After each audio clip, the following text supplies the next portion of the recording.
दोस्तों, गुड कैसे हैं आप लोग। मैं अनामिका सिंह स्वागत करती हूं आप सबका आपके यूट्यूब चैनल नॉलेज कॉर्नर में। फ्रेंड्स, एनसीईआरटी की इस महत्वपूर्ण सीरीज में आप लोग का स्वागत है। वीडियो में आगे बढ़ने से पहले चैनल को सब्सक्राइब कर दीजिए और वीडियो को लाइक करना मत भूलिएगा। आज जो एनसीईआरटी साइंस का सेकंड चैप्टर सजीव जगत में विविधता, आज हम लोग इसके बारे में अध्ययन करने वाले हैं। क्लास 6 का चैप्टर सजीव जगत में विविधता, आज हम इसको पढ़ेंगे। इसके पहले हम लोग फर्स्ट चैप्टर पढ़ चुके हैं। अगर आपने अभी तक वो वीडियो नहीं देखा है तो इसी चैनल पर आपको एनसीईआरटी का प्लेलिस्ट मिल जाएगा, जहाँ पे आपको सभी वीडियो प्रोवाइड कराए गए हैं, आप उन्हें भी देख लीजिए। जो हमारा दूसरा चैप्टर है क्लास 6 की एनसीईआरटी, जिसका नाम है सजीव जगत में विविधता, आज हम उसके बारे में पढ़ेंगे। इस चैप्टर में हमें क्या बताया गया है, तो हमारे आसपास जितने पौधे हैं, जितने जीव जंतु हैं, उनमें कौन कौन सी विविधता पाई जाती है, उनको विविधता के आधार पर हम कितने भागों में बांट सकते हैं, उन्हें कैसे अलग कर सकते हैं, उनके रहने के मतलब उनके स्थान के, उनके हैबिटाट के द्वारा उनको अलग कर सकते हैं। पौधों में पाए जाने वाले जड़, तने और पत्तियों के आधार पर उन्हें डिवाइड कर सकते हैं, उनके आकृति के आधार पर, उनके लंबे छोटे बड़े होने के आधार पर, या फिर उनके सुगंध के आधार पर उन्हें डिवाइड कर सकते हैं। बहुत से ऐसे माध्यम हैं जिनके आधार पर हम पौधों और जंतुओं को डिवाइड कर सकते हैं। जैसे जंतु है, उसको डिवाइड करने का आधार उनकी गति का आधार होता है। कौन से जंतु किस प्रकार के भोजन करते हैं, कौन सा शाकाहारी है, कौन सा मांसाहारी, इस आधार पर हम डिवाइड करते हैं। इन सब चीज़ों को आज हम अपने इस क्लास में पढ़ेंगे, ठीक है। तो देखते हैं, हमारा जो सेकंड चैप्टर स्टार्ट होता है वो इस दृश्य से स्टार्ट होता है। इस दृश्य में आपको क्या दिखाया जा रहा है, क्या समझाने का प्रयास किया जा रहा है, ये एक बार हम समझ लेते हैं। तो देखिए, यहाँ पे कुछ बच्चे हैं, कुछ स्टूडेंट्स हैं, जिनको वन भ्रमण पर ले जाया गया है। प्रकृति की सैर कराने के लिए बच्चों को स्कूल के द्वारा ले जाया गया। कुछ टीचर हैं, कुछ लोग भी हैं और कुछ बच्चे हैं। ये वन भ्रमण पर निकले हुए हैं। जब आप कभी पिकनिक की बात सुनते हैं तो आपके मन में एक अलग से जिज्ञासा होती है, एक अलग से जानने का एहसास होता है कि मैं पिकनिक पर जाऊंगी, नई नई चीज़ें देखूंगा, नई नई चीज़ें सीखूंगी, ऐसा आपके मन में आता है। तो बच्चों को पिकनिक पर क्यों ले जाया जाता है? उनके अंदर वन भ्रमण पर, पिकनिक पर, वन भ्रमण पर या फिर कोई अलग जगह पर क्यों ले जाया जाता है? उनके अंदर जिज्ञासा को जगाने के लिए। जब आपके अंदर जिज्ञासा होगी तब आप उन चीज़ों का अवलोकन करेंगे, नई नई चीज़ों को देखेंगे, उनके बारे में जानने का प्रयास करेंगे, इसीलिए उनको पिकनिक पर ले जाया जाता है। अब देखिए, इस चित्र में आपको क्या दिखाया जा रहा है कि कल की सुखद वर्षा के पश्चात आज यह सुहावनी सुबह है। यानी कि कल जब हम लोग पढ़ रहे थे फर्स्ट चैप्टर, उसका जो लास्ट टॉपिक था वो रैन पर ख़त्म हुआ था, बारिश पर ख़त्म हुआ था। बच्चे जो है वो बारिश का एंजॉय ले रहे थे, बारिश कैसे आती है, कहाँ से आती है, ये सब जानने का प्रयास कर रहे थे। आज बारिश ख़त्म हो चुकी है और एक सुहावनी सुबह का जो है यहाँ पे अनुभव कराया जा रहा है। विज्ञान की शिक्षिका सुलेखा ने, विज्ञान की शिक्षिका है, उनका नाम सुलेखा है। सुलेखा ने विद्यालय में प्रकृति की सैर को सुगम बनाने के लिए डॉक्टर रघु मनीराम चाचा को आमंत्रित किया है। यानी कि जो विज्ञान की शिक्षिका है सुलेखा, यहाँ पर ये जो शिक्षिका है, इन्होंने डॉक्टर रघु और मनीराम चाचा को भी आमंत्रित किया है, ठीक है। डॉक्टर रघु पास की अनुसंधान प्रयोगशाला में एक वैज्ञानिक है। डॉक्टर रघु कौन है? एक लेबोरेटरी में, अनुसंधान प्रयोगशाला में, जहाँ पर अनेक चीज़ों का खोज किया जाता है, लेबोरेटरी है एक प्रकार की, उसमें एक वैज्ञानिक है। और जो मनीराम चाचा है, ये एक वरिष्ठ नागरिक है। आगे देखिए, मनीराम चाचा पक्षियों की ध्वनि की नकल करने में विशेषज्ञ हैं। यानी कि बच्चों को पक्षियों की ध्वनि, कोई कोयल है और कोई कौवा है, दोनों की एक जैसी आवाज़ तो नहीं होगी, दोनों की आवाज़ अलग अलग होगी। तो उनमें क्या डिफरेंट है, कैसे कौवा बोलता है, कोयल कैसे बोलती है, इसका नकल उतारने के लिए जो मनीराम चाचा हैं वो इसका नकल बहुत अच्छे से उतार लेते हैं, इसलिए मनीराम चाचा को भी बुलाया गया है। वह विभिन्न प्रकार के पौधे और जंतुओं की पहचान करने में भी निपुण है। कौन सा पौधा है, कई बार जंगल में या फिर वन में हमें ऐसी चीज़ें, ऐसे पौधे दिख जाते हैं जिनको हमने अपने आसपास कभी नहीं देखा होता, ऐसे जीव जंतु मिल जाते हैं, तो मनीराम चाचा जो है वो इसकी पहचान भी कर ले जाते हैं। विद्यार्थियों को प्रकृति की सैर पर ले जाने से पहले डॉक्टर रघु ने उन्हें बताया कि सैर का उद्देश्य प्रकृति में पौधे और जंतुओं की सुंदरता और विविधता का अनुभव करना है। विद्यार्थी उनके साथ प्रकृति की सैर पर जाने के लिए उत्साहित हैं। वे उनसे बातचीत करने और सीखने के भी उत्सुक हैं। शिक्षिका ने सभी विद्यार्थियों को परामर्श दिया कि वे अपने साथ नोटबुक, पेन और पानी की बोतल लेकर चलें। क्यों नोटबुक की क्या जरूरत है? तो जब विद्यार्थी कोई नई चीज़ें सीखेंगे, कोई नए वृक्ष के बारे में देखेंगे, कोई नए पेड़ पौधे देखेंगे, कोई नए जीव जंतु देखेंगे, तो उनके बारे में अपने कॉपी में नोट कर लें कि इसका नाम ये है, इसका ऐसा रंग है, इसकी ऐसी आकृति है, ये ऐसा दिखता है। उसके लिए आपको नोटबुक, पेन और पानी की बोतल, क्यों? क्योंकि जंगल में हमें पानी स्वच्छ नहीं मिलता है, वहाँ पे नल, टोटी इत्यादि की व्यवस्था नहीं होती, इसलिए अपने पानी का बॉटल साथ लेके चलना है। जैसे जैसे वे चलते हैं, वे अपने आसपास के पौधे और जंतुओं की खोजबीन करना आरंभ कर देते हैं। डॉक्टर रघु विद्यार्थियों की उद्यान यानी पार्क में गंध की विविधता को महसूस करने के लिए कहते हैं। अब जैसे बच्चे आगे बढ़े तो पार्क में सबसे पहले डॉक्टर रघु क्या कहते हैं कि आपको कौन सी स्मेल आ रही है, कौन सी गंध आ रही है, आप उसको महसूस करिए। गुलाब का पौधा वो अलग तरह का स्मेल निकालता है, कोई और पौधा हो गया, ढेर सारे सर्ब्स एक जगह इकट्ठा है, पत्तियों की दुर्गंध आ रही है, सड़े हुए पत्तियों की दुर्गंध आ रही है, तो उन सब का अलग अलग स्मेल होता है, अलग अलग गंध होती है। उनको महसूस करने के लिए डॉक्टर रघु जो है वो विद्यार्थियों को कहते हैं। जो मैं यहाँ पे बोल रही हूँ वो आप फील करिए, अपने आप को एक विद्यार्थी की जगह रखिए, तब आप इस चैप्टर को बहुत अच्छे से समझ पाएंगे। आपको ये सोचना है कि जो भी क्रिया कराया जा रहा है, जो भी यहाँ पे कहा जा रहा है, वहाँ पे अपने आप को रखिए और उसको महसूस करिए। जैसे कहा जा रहा है गंध को महसूस करिए, तो आपने जीवन में जितने प्रकार के गंध आपके दिमाग में आ रहे हैं, गुलाब का गंध आ रहा है या फिर कोई सड़ी गली वस्तुओं का गंध आ रहा है, उन सब चीज़ों को अपने दिमाग में महसूस करिए। ठीक है। वे इस बात पर भी बल देते हैं कि सभी जीवित प्राणियों को सम्मान करें और उनसे छेड़छाड़ ना करते हुए केवल उनका अवलोकन करें। यानी कि जितने भी पेड़ पौधे हैं, जो पत्तियां हैं, जीव जंतु हैं, उनको छेड़छाड़ मत करिए। पत्तियों को तोड़िए नहीं, तोड़ के मत देखिए, पौधों को उखाड़ के मत देखिए, उनको सम्मानपूर्वक देखते रहिए और उनका अवलोकन करें। मनीराम चाचा विद्यार्थियों से कहते हैं कि वे न केवल विभिन्न पौधे और जंतुओं को देखें बल्कि ध्यान से विभिन्न ध्वनियों को भी सुने। अब उनके पौधों और जंतुओं को देखने के साथ साथ आप उनकी ध्वनियों का भी एहसास करिए। कोयल कैसे बोल रही है, तितली कैसे उड़ रही है, मतलब जो कलरव कर रहे हैं पक्षी वो किस तरह से कर रहे हैं, कौन सी ध्वनि निकाल रहे हैं, चहचहाहट की ध्वनि, सब में अंतर होता है, तो उनकी ध्वनियों को भी सुने। विद्यार्थी विभिन्न प्रकार के पौधे देखते हैं जिसमें घास, झाड़ी और बड़े वृक्ष शामिल हैं। अब देखिए, आप किसी जंगल में गए तो आपको घास, झाड़ी और बड़े वृक्ष, हर प्रकार के पौधे देखने को मिलते हैं। घास, झाड़ी और बड़े वृक्षों में अंतर क्या होता है वो हम आगे इसी चैप्टर में पढ़ने वाले हैं कि घास, झाड़ी और बड़े वृक्षों में अंतर क्या होता है। एक सिंपल सी भाषा में मैं आपको बता दूं, जो वृक्ष होते हैं वो बहुत ऊंचे ऊंचे, लंबे लंबे, अपने आसपास आप लोगों ने आम का पेड़, नीम का पेड़, बबूल का पेड़, ये सब पेड़ तो देखा ही होगा। तो आपने देखा होगा वो क्या होते हैं, बहुत बड़े होते हैं, बहुत ऊंचे होते हैं, उनके जो तने होते हैं वो बहुत मोटे और कठोर होते हैं और उनसे लकड़ी प्राप्त की जाती है, जिससे हम लोग दरवाज़ा बनवाते हैं, बेड बनवाते हैं, टेबल बनवाते हैं। ये सब हमें वृक्ष से प्राप्त होते हैं। ठीक है, उन्हें वृक्ष कहा जाता है। अब बात करते हैं झाड़ी क्या होती है। झाड़ी जो होता है, इनके तने भी कठोर होते हैं, लेकिन ये वृक्ष की तरह ऊंचे नहीं होते हैं, छोटे छोटे होते हैं। जैसे आप लोगों ने अपने आसपास गुलाब का पौधा देखा होगा, नींबू का पौधा देखा होगा, तो इनसे पतली पतली लकड़ियाँ प्राप्त होती हैं और इनसे मतलब कोई यूजफुल लकड़ी जो होता है वो नहीं प्राप्त होता है। ये वृक्षों की तरह ऊंचे नहीं होते हैं, लेकिन इनके तने जो होते हैं वो हार्ड होते हैं। साग क्या होता है, साग जो होता है ये छोटे, मतलब छोटे, बहुत छोटे छोटे होते हैं और इनका जो तना होता है वो बिल्कुल सॉफ्ट होता है। जैसे आपने घास का पौधा देखा होगा, घास का पौधा जो होता है इसके तने जो होते हैं वो सॉफ्ट होते हैं। धनिया देखा होगा, पुदीना देखा होगा, टमाटर देखा होगा, इन सबको क्या कहा जाता है, साग कहा जाता है। इनके तने जो होते हैं वो बहुत ही सॉफ्ट होते हैं। साथ ही साथ क्लाइंबर, मतलब आरोही लता वाले पौधे होते हैं, क्लाइंबर होते हैं, जिनको चढ़ने के लिए किसी चीज़ की आवश्यकता होती है। जैसे मनी प्लांट का पौधा, अगर आपने मनी प्लांट का पौधा लगाया तो उसे ऊपर जाने के लिए सहारे की जरूरत होती है। ऐसे पौधों को क्लाइंबर कहा जाता है। और बिसर्पी लता, जिसे क्रीपर कहते हैं, जो भूमि पर रेंग कर बढ़ते हैं, जैसे लौकी हो गया, कद्दू हो गया, खरबूजा हो गया, ये सब भूमि पर क्या करते हैं, रेंग कर बढ़ते हैं। तो पौधे की अलग अलग, मतलब अलग अलग हिसाब से उनको बांटा जाता है। ठीक है, कुछ पौधे होते हैं, पौधों को देखते हैं, उसमें घास, झाड़ियाँ और वृक्ष भी शामिल होते हैं। घास, झाड़ियाँ और वृक्ष क्या होता है ये हम लोगों ने देखा। वह वृक्षों की शाखाओं पर बैठे विभिन्न प्रकार के पक्षियों, फूल से दूसरे फूल पर मंडराती तितलियों और एक वृक्ष से दूसरे वृक्ष पर कूदते बंदरों का अवलोकन करने को कहते हैं। अब जंगल में गए हैं तो वहाँ आपको बंदर भी दिखेगा, तितली भी दिखेगा, हर फूल भी दिखेगा, तो सब चीज़ का अवलोकन करते हुए चलना है। वे अपने अवलोकन को अपनी नोटबुक में अंकित करते हैं और डॉक्टर रघु और मनीराम चाचा से उसके बारे में चर्चा करते हैं। अब जो बच्चे हैं वो तितलियों को एक फूल से दूसरे फूल पे जाते देखते हैं। अब उनके मन में जिज्ञासा आती है कि तितलियां एक ही फूल पर क्यों नहीं बैठी हैं, क्यों वो दूसरे फूल पे जाने का प्रयास कर रही हैं, क्यों बंदर एक पेड़ से दूसरे पेड़ पर क्यों उछल रहे हैं, क्यों बंदर जो है उछलते ही हैं, तितलियां क्यों उछलती नहीं हैं, क्यों तितलियां उड़ती हैं? चूंकि आप छोटे बच्चे हैं तो आपके मन में अनेक प्रकार की जिज्ञासा आएगी, उसे आप जो है मनीराम चाचा से और डॉक्टर रघु से समझने का प्रयास करते हैं। फिर दिया है यहाँ पे आप, वाह यह कितना आश्चर्यजनक है कि प्रत्येक पक्षी अपना विशिष्ट कलरव है। विशिष्ट कलरव मतलब क्या? विशिष्ट आवाज़, विशिष्ट चहचहाट।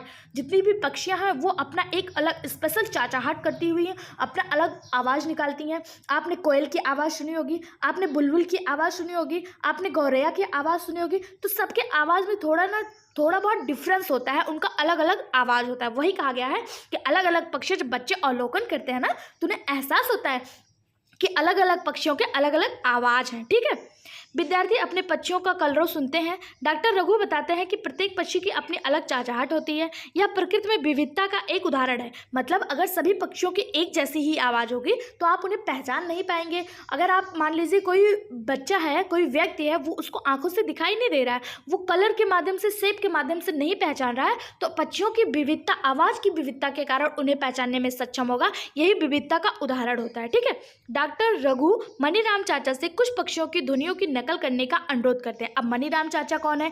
जो पक्षियों की ध्वनियों को निकालने में सक्षम है, निकालने मतलब वो निकाल सकते हैं बहुत अच्छे तरह से। तो वो बच्चों को पक्षियों की अलग अलग ध्वनियाँ निकाल कर सुनाते हैं। मनीराम चाचा विभिन्न पक्षियों की ध्वनियों की नकल करते हैं और उन्हें देखकर विद्यार्थी भी उनकी नकल करते हैं, यानी विद्यार्थी भी सीखने का प्रयास करते हैं कि कौन सी पक्षी किस तरह से बोलता है। क्या आपने कभी अपने आसपास विद्यमान विभिन्न प्रकार के पौधे और जंतुओं का अवलोकन किया है? अब आपसे पूछा जा रहा है, आप एक विद्यार्थी हैं, आपसे पूछा जा रहा है कि आपने अपने आसपास जितनी भी चीज़ें हैं, चाहे वो पेड़ पौधे हो गए या जंतु हो गए, क्या उनका कभी आपने अवलोकन किया है? अगर अवलोकन किया है तो अपने मित्रों के साथ, शिक्षकों के साथ उन्हें साझा कीजिए और उन पर चर्चा कीजिए। आप चाहें तो कमेंट बॉक्स में भी अपने अवलोकन को, आपने जो भी अपने आसपास देखा है और जो भी उसके बारे में सीखा है वो कमेंट बॉक्स में हमें बता सकते हैं। अगर आप एक सटीक उत्तर, एक सही एक्सप्लेनेशन देते हैं तो आपके कमेंट को अगले वीडियो में जरूर दिखाया जाएगा। ठीक है, अभी तक सब्सक्राइब नहीं किया चैनल को तो सब्सक्राइब भी कर लीजिए, वीडियो को लाइक भी कर दीजिए। आगे क्या दिया? हमारे आसपास के पौधे और जंतुओं में विविधता। अब देखिए, अनेक प्रकार के पेड़ पौधे, अनेक प्रकार के जीव जंतु हमारे आसपास पाए जाते हैं, देखे जाते हैं। उन्हें हम कैसे पहचानेंगे? उनके विविधता के आधार पर पहचानेंगे। तो आपको कुछ क्रियाकलाप करने को कहा जा रहा है, वो क्रियाकलाप आप करते रहिए, महसूस करते रहिए। आप कर नहीं सकते तो महसूस करते रहिए, फील करते रहिए, अपने माइंड में एक स्ट्रक्चर बनाते रहिए। क्या कहा गया है? अपने शिक्षक के साथ मिलकर विद्यालय के उद्यान या आसपास के उपवन में प्रकृति की सैर का कार्यक्रम बनाइए। प्रकृति की सैर करते समय विभिन्न पौधे, कीटों, पक्षियों और अन्य जंतुओं का अवलोकन करें। अवलोकन करें क्या मतलब? उनके बारे में जानने का प्रयास करें। साथ ही मौसम की स्थिति जैसे गर्म, ठंडा और तेज हवाएं इत्यादि को भी इंगित करें। मतलब कौन से मौसम में, जैसे कि आप लोगों ने अपने आसपास मच्छर और मक्खी, दो चीज़ों को देखा होगा। जनरली ये सबके घरों में पाए जाते हैं और सबने देखा होगा। जब गर्मी अत्यधिक बढ़ती है, गर्मी का मौसम बहुत तेज होता है, तो आपने देखा होगा मच्छर बहुत ज़्यादा लगने लगते हैं। क्यों? क्योंकि वो मच्छर जो होते हैं वो गर्मी के मौसम में सर्वाइव कर पाते हैं। उनका इस तरह से, मतलब उनका रहना सहना, उनका आवास ही ऐसा होता है, उनका ब्लड ही ऐसा होता है, उनके बॉडी स्ट्रक्चर ही ऐसे होते हैं कि वो गर्मी के मौसम में सर्वाइव कर सकते हैं। वहीं मक्खी को आपने देखा होगा तो वो ठंडियों में अत्यधिक दिखते हैं। क्यों? क्योंकि उनका जो रहने का आवास है, उनका जो स्थिति है, उनकी जो परिस्थिति है, उनका जो शारीरिक संरचना है, वो उसमें सर्वाइव करने के लिए सक्षम होते हैं। वही कहा जा रहा है कि आप उनको अवलोकन करें और अपने किसी ऐसे उदाहरण के माध्यम से अपने अवलोकन को हमारे साथ साझा करें। ठीक, आप भूमि पर गिरे हुए अलग अलग प्रकार के पत्तों या फूलों को एकत्रित करके एक स्क्रैप बुक बना सकते हैं। स्क्रैप बुक क्या? एक आपने हर्बेरियम फाइल के बारे में सुना होगा। आप उनमें पत्तियों और फूलों का स्क्रैप बुक बना सकते हैं। प्रकृति में पौधे और जंतुओं के साथ छेड़छाड़ ना करें, उनका ध्यान रखें। सुनिश्चित करें कि आप उद्यान में फूल पत्ती ना तोड़ें। कहीं भी आप घूमने जा रहे हैं या आपको कहीं फूल पत्ती का पेड़ दिख रहा है तो आपको उन्हें तोड़ना नहीं है, उनके साथ छेड़छाड़ नहीं करना है। ठीक, विभिन्न पौधों में तने, पत्तियों और फूलों और किसी भी अन्य रोचक जानकारी के बारे में दिए गए अवलोकन को एक तालिका नीचे दी गई है, जिसका 2.1 में दिए गए रिक्त स्थानों में अंकित करें। अब देखिए, अब यहाँ पे आपको एक तालिका दी हुई है यहाँ पे। अब इसमें देखिए आपको मतलब नाम दिया हुआ है, कौन सा पौधा है, उसका तना कैसा होता है, उसकी प्रकृति, उसके पत्तियों की आकृति कैसी है, उसमें फूल कौन सा निकल रहा है, या उसमें कोई भी अवलोकन आप नहीं प्राप्त कर पा रहे हैं या कोई उसकी अलग से विशेषता है, इनके बारे में आपको बताना है। अब देखिए यहाँ पे आपको कुछ पौधे दिए हुए हैं, कौन कौन से दिए? घास है, तुलसी है, गुलहड़ है।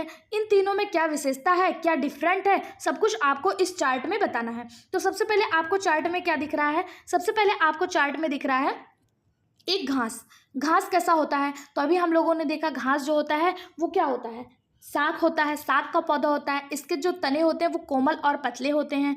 इस तने में विभिन्न बिंदुओं में एकांतरित रूप से एक पत्ता निकलता है। इसकी जो कलर होता है वो हरे रंग की इसमें पत्तियां पाई जाती हैं। अगर घास है तो वो हरा ही रहेगा ना, कोई और कलर तो होगा नहीं। तो इसकी जो अन्य विशेषता है वो क्या है, हरे रंग की पत्तियां। उसी तरह तुलसी देख लीजिए, तुलसी किसके अंतर्गत आता है, सर्ब्स के अंतर्गत आता है, झाड़ियों के अंतर्गत आता है। तो यह कठोर और पतला होता है इसका तना। पत्तियां जोड़ी में एक दूसरे के सम्मुख व्यवस्थित होती हैं। इसका जो फूल होता है वो बैंगनी रंग का होता है। घास में आपने फूल को नहीं देखा होगा, इसलिए फूल वाला चार्ट खाली है। इसमें जो होता है तुलसी की पत्तियां भी हरी होती हैं और इसका फूल कैसा होता है, बैंगनी होता है। फिर गुड़हल दिया है, गुड़हल का तना भी कठोर होता है। नीम है, नीम की तना कठोर और मोटी होती है। ये ऊंचाई में मतलब ऊंचे होते हैं। इनकी पत्तियां कैसी होती हैं, ये सब लोग अभी हम लोग आगे पढ़ेंगे। पत्तियों की विशेषता के बारे में भी इसी चैप्टर में पढ़ेंगे, ठीक है। तो आप हमारे साथ बने रहिए। आगे क्या लिखा है, आपने जिन पौधों का अवलोकन किया है उनमें क्या समानता है और क्या विभिन्नता है। आपने देखा होगा कि पौधे में विभिन्न प्रकार की विशेषताएं पाई जाती हैं। जैसे कोई लंबा है, कोई छोटा है, कोई कठोर है, किसी का तना कोमल है, किसी का तना हार्ड है। तो आपने देखा होगा ना, विभिन्न आकृतियों की पत्तियां और तने, पत्तियों पर सिरा विन्यास भी पाया जाता है, मतलब अविन्यास भी पाया जाता है।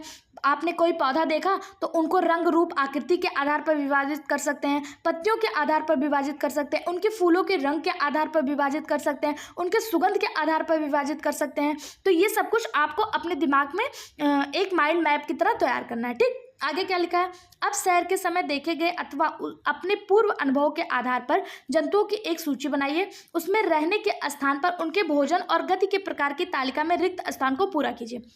अब आप किसी भ्रमण पर निकले हैं तो आपको अनेक प्रकार के जंतु मिले होंगे। अभी तक आप लोगों ने पौधों को बांटा, उनके आकार के आधार पर, छोटा मोटा कठोर के आधार पर, उनके तने के आधार पर, उनके पत्तियों के आधार पर, उनके फूलों की आकृति के आधार पर। अब आपको जंतुओं के आधार पर बांटना है।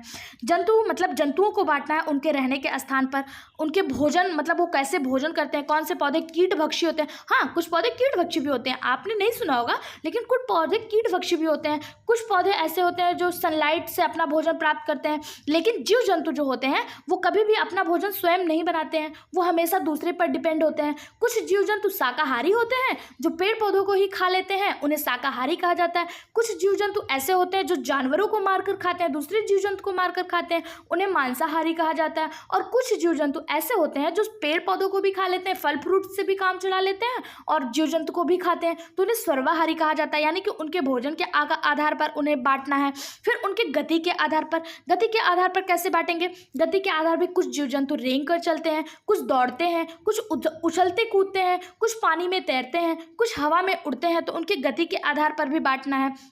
तो सबसे पहले आपको देखिए जंतु का नाम दिया हुआ है। पहले दिया हुआ है कौवा। कौवा कहाँ रहता है, तो हम सभी को पता है कि उसके रहने का स्थान वृक्ष होता है, मतलब उनके रहने के स्थान पर भी बांटना है। रहने का स्थान मतलब कुछ जल में रहते हैं, कुछ पृथ्वी पर रहते हैं, कुछ जल और पृथ्वी दोनों पर रहते हैं, कुछ वृक्ष में रहते हैं, वृक्ष पे रहते हैं, कुछ पहाड़ों पे रहते हैं। तो उनके रहने के स्थान पे भी हम जीव जंतुओं को डिवाइड कर लेते हैं, ठीक।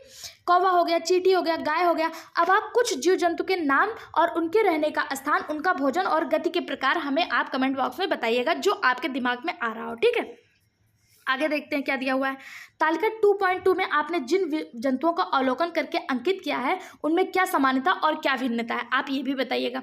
जैसे कि आपने एक जीव ले लिया, एक जंतु ले लिया, जैसे कि आपने ले लिया कौवा ही ले लिया, तो वो वृक्ष पर रहते हैं और कीटों का मतलब उनका जो भोजन है वो कीटों को खाते हैं, वो उड़ते और चलते हैं। इसी तरह आपने चींटी को ले लिया, चींटी में क्या देखा, मिट्टी एवं बिलों में रहती हैं, पत्ती बीज और कीटों को खाती हैं। अब इसमें समानता क्या है कि कौवा और चींटी दोनों ही कीटों को खाते हैं, दोनों ही कीटों को खाते हैं, ठीक है। लेकिन कौवा जो होता है वो पत्ती और बीज को नहीं खाता है, ये इसमें भिन्नता हो गई। तो इसी प्रकार उनमें भिन्नता और उनकी समानता को भी आप हमसे शेयर कर सकते हैं।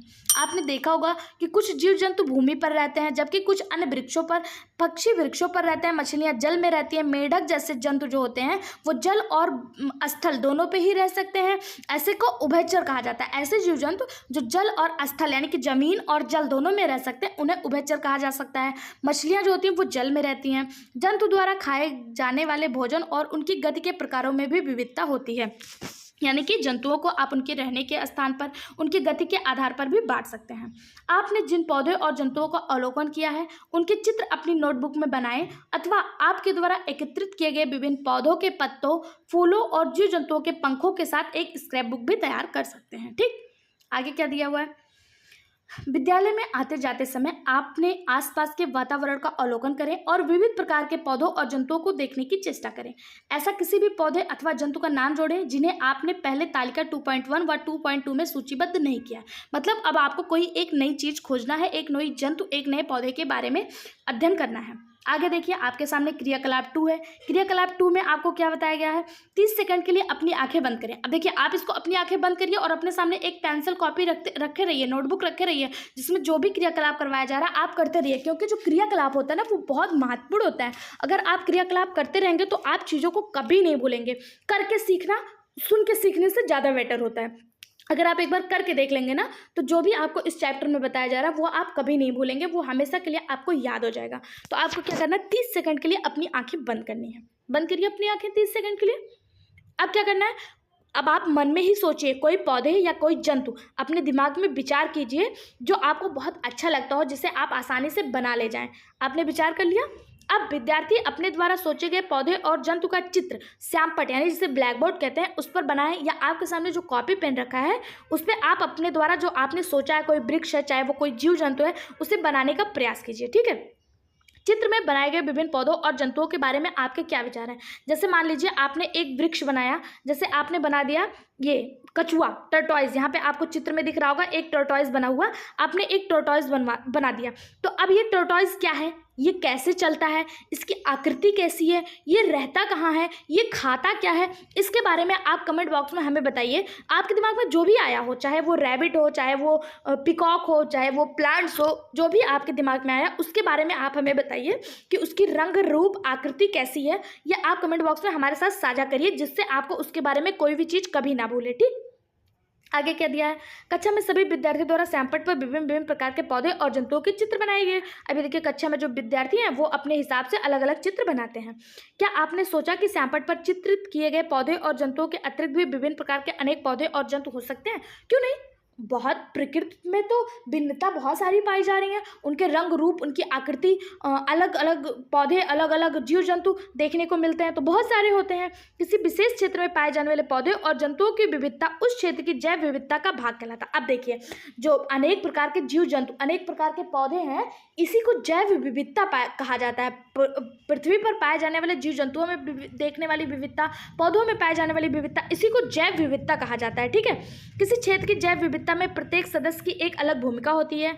पेड़ कुछ पक्षियों और जंतुओं को भोजन और आश्रय प्रदान करते हैं, परंतु फल खाने के बाद बीज फैलाने में सहायता करते हैं, इत्यादि। क्या आपने कुछ ऐसे उदाहरण सोच सकते हैं, इससे पता चलता है कि पौधे और जंतु एक दूसरे पर निर्भर होते हैं। अब देखिए, यहाँ पे आपको क्या प्रयास किया जा रहा है कि जो पेड़ पौधे होते हैं वो पक्षियों को खाने के लिए और रहने के लिए आश्रय देते हैं, खाने के लिए भोजन और रहने के लिए आश्रय देते हैं। साथ में जो पक्षियाँ होती हैं वो क्या करती हैं, इनके बीज को एक पेड़ से दूसरे पेड़ पर ले जाती हैं, एक स्थान से दूसरे स्थान पर ले जाती हैं, जहाँ पे जो इन पेड़ों की प्रजातियां हैं वो बढ़ाने में इनका मदद करती है। यानी कि ये दोनों एक दूसरे पर निर्भर होते हैं। कुछ जीव जंतु, कुछ पेड़ पौधे एक दूसरे पर निर्भर होते हैं। ठीक।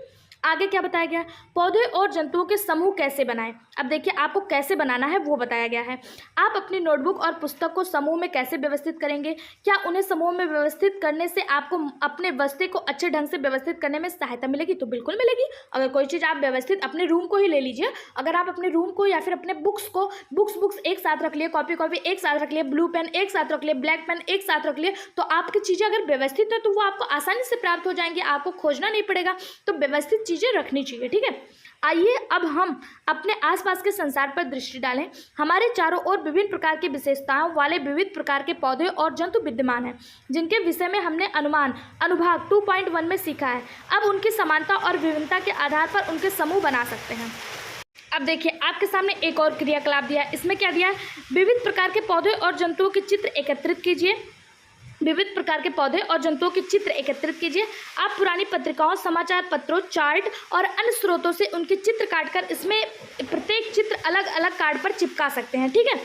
अपनी कक्षा को 5-6 विद्यार्थियों में अलग अलग समूहों में बांट लीजिए। अपने समूह के सभी विद्यार्थियों द्वारा बनाए गए कार्ड एकत्रित कीजिए। कार्ड में दर्शाए गए सभी पौधे और जंतुओं की विभिन्न विशेषताओं का अवलोकन कीजिए। अब आपने जो चित्र एकत्रित किया है, जो 5-6 लोग आपस में ग्रुप बनाइए और उनकी विभिन्न विशेषताओं के बारे में जानने का प्रयास कीजिए। तालिका 2.1 और 2.2 में लिखी गई पौधे और जंतुओं की विशेषताओं का भी स्मरण करिए, जो भी आपने ऊपर पढ़ा था। एक समान विशेषताओं के आधार पर उनके समूह बनाइए। आपके द्वारा बनाए गए पौधे और जंतुओं के समूह के आधार को कक्षा के अन्य समूहों के साथ साझा करें और उन पर चर्चा करें। अगर आपने कोई चित्र, कोई विशेषता बनाई हुई है पौधों को, तो उन्हें अपने अन्य साथियों के साथ भी साझा करें। ऐसा करने से क्या होगा, आपको चीज़ें याद हो जाएंगी। ठीक है, आप यह देखकर आश्चर्यचकित होंगे कि विभिन्न समूहों द्वारा उपयोग किए गए आधार भिन्न हो सकते हैं। आपको क्या लगता है कि इसके पीछे क्या कारण हो सकता है? विभिन्न विद्यार्थियों ने समूह बनाने के लिए भिन्न भिन्न समान विशेषताओं का चुनाव किया है। उदाहरण के लिए कुछ विद्यार्थियों ने पौधों की ऊंचाई को समूह बनाने के आधार के रूप में चुना है, जबकि हो सकता है अन्य ने पौधों के समूह बनाने के लिए फूलों की उपस्थिति अथवा अनुपस्थिति के आधार पर चुना हो। ठीक है, कुछ विद्यार्थियों ने क्या होगा, उनको हर्ब्स और प्लांट के रूप में डिवाइड किया होगा। कुछ पौधों ने उनको उनके फ्लावर के आधार पर डिवाइड किया होगा। तो आपको अलग अलग चीज़ें देखने को मिलेगी। लास्ट में, इस वीडियो के लास्ट में ना, हम इसका कंक्लूजन बताएंगे आपको कि इस चैप्टर में आपको बताया गया है, आपके लिए इंपॉर्टेंट क्या है, कौन सी चीज़ें आपको ध्यान में रखनी है। तो आप वीडियो के लास्ट तक बने रहिएगा। ठीक है, ये चैप्टर थोड़ा सा लेंदी है। तो फर्स्ट चैप्टर जो था उसमें केवल आपको अवलोकन करना था, जिज्ञासा के बारे में समझना था, तो वो इजी था। इस चैप्टर से, यहाँ से सेकंड चैप्टर से आपको क्वेश्चन भी देखने को मिलेगा। तो अगर आप चैनल को सब्सक्राइब करते हैं और वीडियो को ज़्यादा से ज़्यादा शेयर और लाइक करते हैं, हमारा सपोर्ट करते हैं, तो इसके इंपॉर्टेंट क्वेश्चन भी मैं आपको MCQ फॉर्म में सॉल्व कराने का प्रयास करूँगी। ठीक है, लेकिन उसके लिए आपके सपोर्ट की आवश्यकता है। आप ज़्यादा से ज़्यादा चैनल को सब्सक्राइब करिए और शेयर भी करिए। आगे देखिए, अब हम किस आधार पर उनको बांट सकते हैं। तो अभी हम लोगों ने देखा था फूलों की उपस्थिति के आधार पर, कठोर या कोमल तने के आधार पर, उनके खान पान के स्वभाव के स्थान पर और रहने के आधार पर। इस आधार पर हम बांट सकते हैं। संभवतः आपने जंतुओं की विविध विशेषताओं के आधार पर उनके समूह बनाए होंगे, जैसे वे क्या खाते हैं, वो कहाँ रहते हैं, किस रंग के होते हैं और वे कैसे चलते हैं। इनके आधार पर आपने समूह बनाया होगा। समूह बनाने का क्या महत्व है? समूह बनाने से पौधों और जंतुओं के उनकी समानता और विभिन्नताओं के आधार पर समझना और अध्ययन करना सरल हो जाता है। जब आपने समूह बना लिया तो उसमें कौन कौन सी समानताएं हैं या कौन कौन सी भिन्नताएं हैं, उसको जानना आसान हो जाता है। समूह बनाने के महत्व के विषय में अध्याय हमारे आसपास की सामग्री में और अधिक जानकारी जानेंगे। यानी कि इसी में एक अध्याय है, साइंस में जिज्ञासा बुक में ही आपको एक चैप्टर मिलेगा, हमारे आसपास की सामग्री। इसमें आपको और अधिक जानकारी मिलेगी कि समूह कैसे बनाया जाता है, आसपास कौन सी चीज़ें, उनको कैसे अलग किया जाता है। ठीक, अब देखिए पौधों के समूह कैसे बनाएं। अब हम देखेंगे पौधों के समूह कैसे बनाएं। सबसे पहले हम समूह बनाने का तरीका देखते हैं। आपने देखा कि पौधे में उनके तने, पत्ती और फूलों इत्यादि से संबंधित विशेषताओं में भिन्नताएं होती हैं। विभिन्न पौधों में तने मोटाई, ऊंचाई और कठोरता में भिन्न होते हैं, जबकि पत्तियां आकृति, रंग, आकार और व्यवस्था में भिन्न होती हैं। आपने पिछले क्रियाकलाप 2.3 में पौधे की उपयुक्त किसी एक विशेषता के आधार पर पौधे का समूह बनाने का प्रयास किया। यानी पौधों को आप कैसे समूह बना सकते हैं, उनके पत्तियों के आधार पर, उनके तने के आधार पर, उनके फूलों के आधार पर, उनकी मोटाई, उनके तने की मोटाई, ऊंचाई और कठोरता के आधार पर, उनके रंग के आधार पर आप एक समूह बना सकते हैं। आपने पूर्व की कक्षाओं में सीखा होगा कि पौधे के समूह उनकी ऊंचाई और तने के आधार पर शाख, झाड़ी और वृक्ष में बांटे होते हैं। किस तरह से होते हैं, ये अभी हम लोगों ने देखा था। आइए पौधे की विशेषताओं का अधिक विस्तार से अध्ययन करें और इस आधार पर उनके समूह बनाएंगे। अब देखिए, वृक्ष, झाड़ी और लता के आधार पर अब हम समूह बनाएंगे। क्या है, आइए कुछ अन्य रोचक अवलोकन के लिए एक बार पुनः प्रकृति की सैर पर चलते हैं। विभिन्न पौधों की ऊंचाई को ध्यानपूर्वक देखिए। क्या ये सभी पौधे आपसे छोटे या आपके बराबर ऊंचाई वाले हैं अथवा उनसे अधिक हैं? अब देखिए, अगर आपको ऊंचाई के आधार पर पौधे का अवलोकन करना है तो आप क्या करेंगे, अपने आप से ही मेज़र कर लीजिए। आपके पास कोई मेजरमेंट इंस्ट्रूमेंट नहीं है, आप स्केल लेके नहीं गए हैं, आप क्या कहते हैं जिससे मापा जाता है, वो कोई यंत्र लेकर नहीं गए हैं, तो आप क्या कर सकते हैं, अपने आप को ही मेजर पार्ट बना लीजिए। देखिए कौन सा पौधा आपसे छोटा है, कौन सा पौधा आपसे बड़ा है, कौन सा पौधा आपके बराबर ऊंचाई का है। इस आधार पे भी आप पौधों को बांट सकते हैं। फिर देखिए, तने का रंग भूरा, हरा है। साथ ही उनके तनों को छूकर महसूस करें कि वो धीरे से मोड़ने का प्रयास करें। क्या आप सरलता से तने को मोड़ पा रहे हैं, यानी कि वो पौधा सॉफ्ट है या कठोर है। तने से छूने से कहीं टूट तो नहीं गया। आप उनके तने के आधार पर भी डिवाइड कर सकते हैं। यह भी देखें कि पौधों की शाखाएं कहाँ से निकलती हैं, वे भूमि के निकट से निकली हैं, तने के ऊपरी भाग से निकली हैं। इसे भी अवलोकन करने का प्रयास करें। ठीक है, कुछ उदाहरण आगे भी दिए गए हैं, उन्हें भी हम देखेंगे। आगे देखिए क्या है। अब देखिए, आपको एक तालिका बनाई गई है जिसमें आपको पौधे का नाम, और उनकी ऊंचाई मोटाई के माध्यम से बताया गया है। तने की प्रकृति बताई गई, शाखाओं का प्रकटन बताया गया, पादप समूह का नाम बताया गया। जैसे आपके सामने कोई आम का पेड़ है, आम का पेड़ है, नीम का पेड़ है, तो ये कैसा होता है, ये ऊंचा होता है, बड़े बड़े होते हैं ना, बड़े बड़े होते हैं। इनका तना कैसा होता है, भूरा होता है। इनके जो तना होता है वो कठोर होता है, कोमल नहीं होता, कठोर होता है और मोटा होता है। भूरा होता है, कठोर होता है और मोटा होता है। क्या ये भूमि के निकट होते हैं? नहीं, ये भूमि के निकट नहीं होते हैं। इनका जो तना होता है वो भूमि से ऊपर उठा होता है, इसलिए ये ऊंचे होते हैं। ठीक है, तने में ऊंचाई पर, हाँ तो ये ऊंचाई पर स्थित होते हैं। इनकी जो शाखाएं होती हैं वो ऊंचाई पर स्थित होती है। पादप समूह का नाम क्या? अभी वृक्ष है। ऐसा पौधा जो ऊंचा हो, उसका तना भूरा हो, कठोर हो, मोटा हो और उसकी शाखाएं जो वो भूमि के पास ना हो करके तने की ऊंचाई पर स्थित हो, उन्हें वृक्ष कहा जाता है। अब देखिए, आपको यहाँ से वृक्ष की परिभाषा भी मिल गई। अब देखिए झाड़ी की बात करते हैं। झाड़ी क्या होता है? तो झाड़ी क्या होता है, इनकी जो ऊंचाई होती है वो मध्यम होती है, ना कि बहुत ऊंचा और ना ही बहुत छोटा। जैसे आपने अपने आसपास गुलाब का पौधा, नींबू का पौधा देखा होगा, उसे झाड़ी कहा जाता है। इनका भी तना कैसा होता है? भूरा होता है, कठोर होता है लेकिन पतला होता है। वृक्ष का तना कैसा होता है? मोटा होता है, लेकिन झाड़ियों का तना कैसा होता है? पतला पतला होता है। भूमि के निकट से ही इनकी शाखाएं निकलने लगती हैं, जबकि वृक्ष की जो शाखाएं है वो भूमि के निकट से नहीं निकलती थी। ठीक है, इनकी शाखाएं भूमि के निकट से निकलने लगती हैं। ऐसे पौधों को झाड़ी कहा जाता है। अब बात करते हैं साग की। साग कैसे होते हैं? तो उनकी जो ऊंचाई होती है वो छोटी छोटी होती है, बहुत छोटे छोटे होते हैं, हमसे आपसे बच्चों से भी छोटे होते हैं।